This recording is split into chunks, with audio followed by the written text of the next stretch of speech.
Welcome to Agiana Steno classes. Exercise 1. Dictation start. A argument of Siri A.K. God, learned counsel for the petitioner that the contempt proceedings are not maintainable, is therefore without any substance on the facts as disclosed and discussed here in above. In the present case, stop. The judgment in the case of T. Sudhakar Prasad as relied upon by the learned counsel for the petitioners, particularly paragraph number 16, in no way comes to the aid of the petitioners so as to invoke the supervisory jurisdiction under Article 227 of the Constitution of India. Stop. It is no doubt true that the tribunal is amenable to the jurisdiction of this court, but at the same time, it is not necessary for this court to interfere with the proceedings unless it is established that the proceedings are quorum, non justice. Stop. In the instant case, there is no material before us so as to demonstrate that the tribunal cannot or could not have issued a notice to the officials of the petitioners to answer the contempt notice. Stop. We may again put on record that the manner in which this writ petition has been framed in the official capacity of the officers, appears to be only to save them of liabilities which they ought to incur, and is a saving device for reasons best known to them. Stop.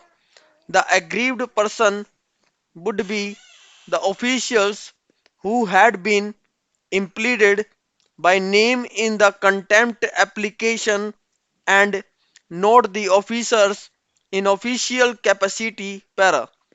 There is yet another aspect, namely that against the punishment by the tribunal upon conviction, an appeal lies directly to the Supreme Court, and in such circumstances to entertain, a writ petition would be not in conformity with the scheme of the Contempt of Court Act, 1971, read with section 17 of the Administrative Tribunals Act, 1985, unless the proceedings are patently without jurisdiction or are otherwise ultra vires the Constitution or the provisions of any act. Stop.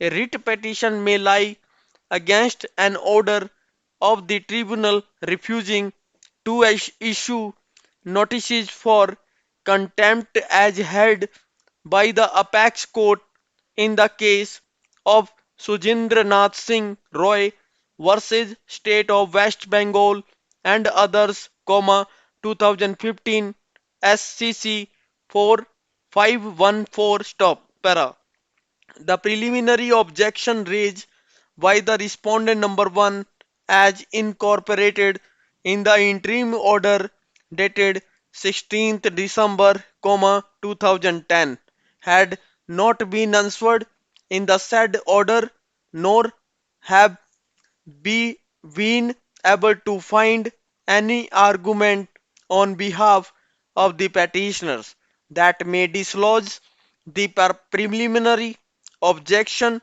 raised by the respondent. Stop. Further, as observed herein above, once the tribunal itself had issued directions on 22/01/2088 for ensuring the orders for compliance in the contempt to jurisdiction and leaving it upon to the respondent number 1 to file a fresh contempt application.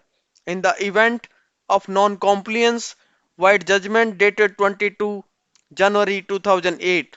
We see no reason over and above the reasons indicated herein above as to why the respondent number 1 could not have filed the contempt application when he alleges the order dated 24th February 2010 to be a contemptuous order which is yet to be examined in the proceedings before the tribunal para.